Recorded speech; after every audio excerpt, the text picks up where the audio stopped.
नमस्कार बच्चों, आज हम पढ़ेंगे कहानी नमक और इस नमक कहानी की लेखिका रज़िया सज्जाद ज़हीर हैं। इस कहानी में भारत पाकिस्तान विभाजन के बाद दोनों देशों के विस्थापित पुनर्वासित व्यक्तियों की भावनाओं का बड़ा ही मार्मिक और सुंदर वर्णन किया गया है।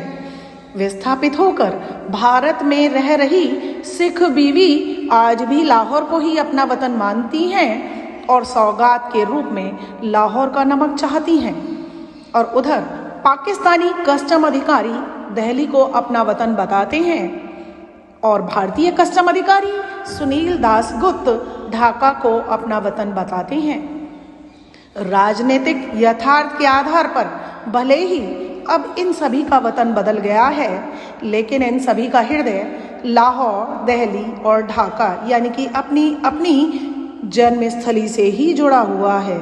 ये लोग जन्म स्थानों से तो हटाए गए हैं, विस्थापित हो गए हैं, लेकिन ये लोग हृदय के स्तर पर अपने मूल स्थान को नहीं भुला पाए हैं। और लेखिका आशा करती हैं कि राजनीतिक सीमाएं एक दिन बेमानी हो जाएंगी और इस प्रकार की आशा का जीवित रहना ही तीनों राष्ट्रों के हित में है।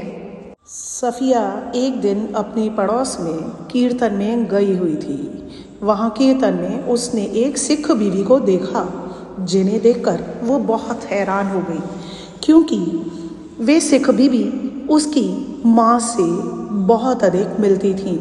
जैसे कि सफिया की माँ थी, वैसे ही सिख बीवी थी। वही भारी भरकम जिस्म, छोटी छोटी चमकदार आंखें जिनमें नेकी, मोहब्बत और रहमदिली की रोशनी जगमगाया करती थी, चेहरा जैसे कोई खुली हुई किताब। और सिख बीवी ने भी वैसा ही सफ़ेद बारीक मलमल का दुपट्टा पहना हुआ था, जैसा कि सफिया की अम्मा मुहर्रम में ओढ़ा करती थी। जब सफिया ने लगातार कई बार बड़ी ही मोहब्बत और प्रेम के साथ सिख बीवी को देखा, तो सिख बीवी ने भी घर की बहू से पूछा कि ये कौन है।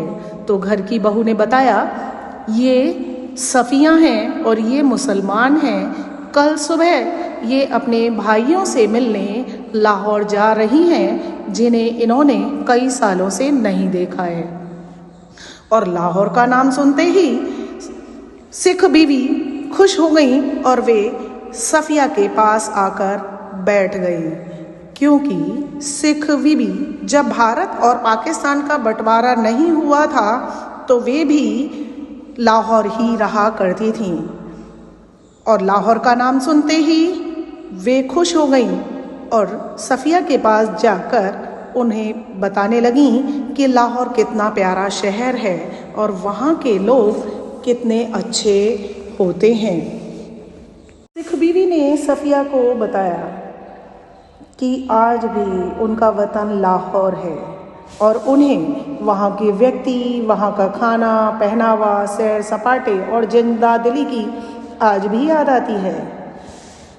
लाहौर की याद में सिख बीवी की आंखों में आंसू निकल आते हैं।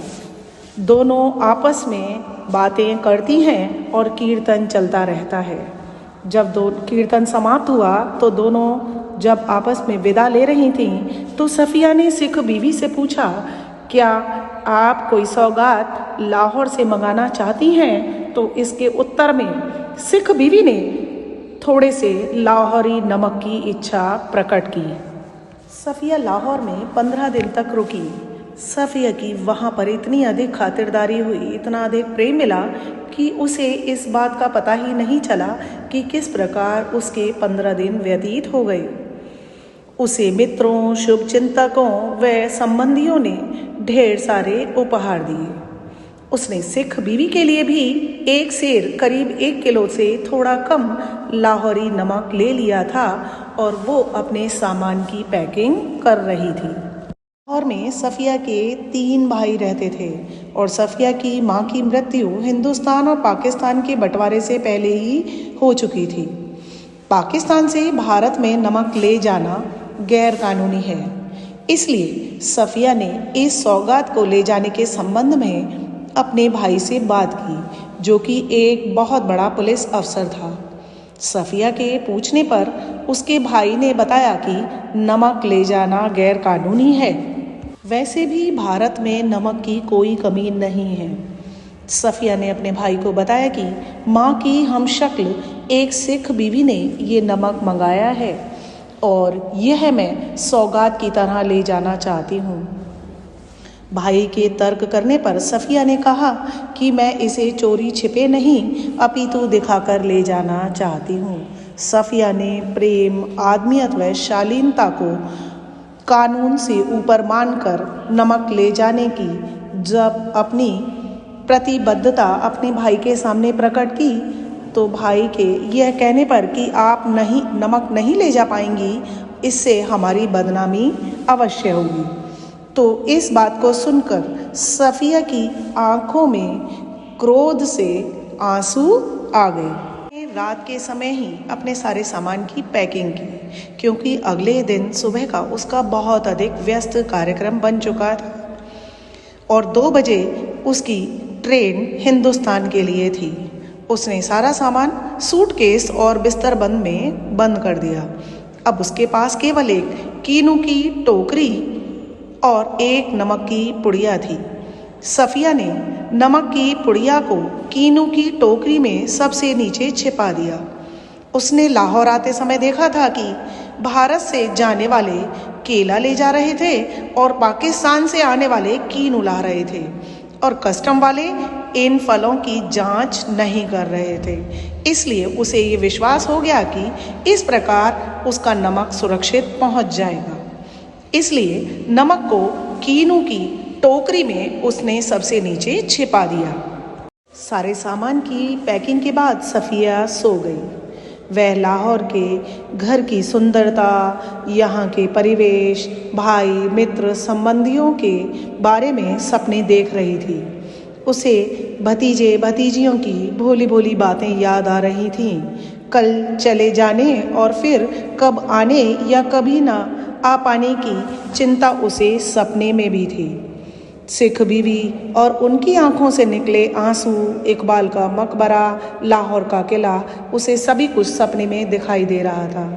अचानक उसकी आंख खुल जाती है क्योंकि नींद में सफिया का पैर कीनू की टोकरी पर जा पड़ा था, जिनको देते वक्त उसके दोस्त ने कहा था कि ये हिंदुस्तान और पाकिस्तान की एकता का मेवा है।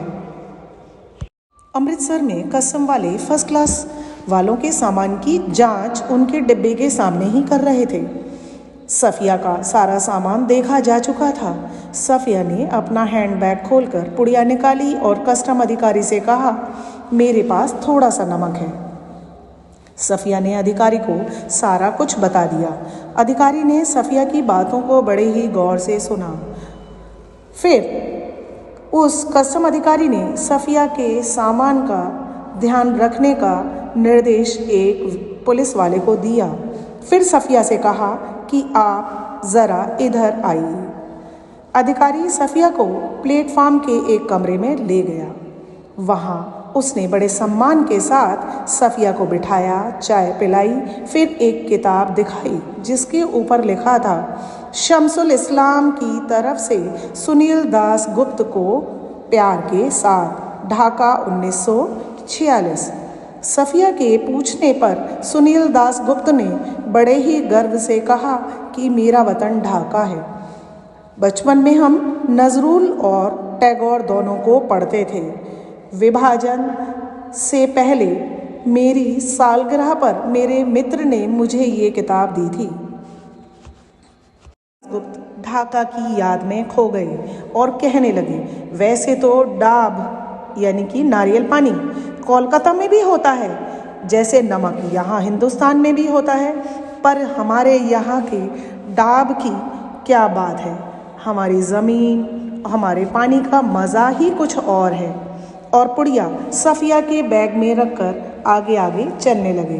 पीछे पीछे सफिया चल रही थी। अब सफिया अमृतसर के पुल पर चढ़ रही थी। तब पुल के सबसे निचली सीढ़ी के पास सुनील दास गुप्त सिर झुकाए चुपचाप खड़े थे। सफिया सोच रही थी कि किसका वतन कहाँ है, वह जो कस्टम के इस तरफ है या उस तरफ।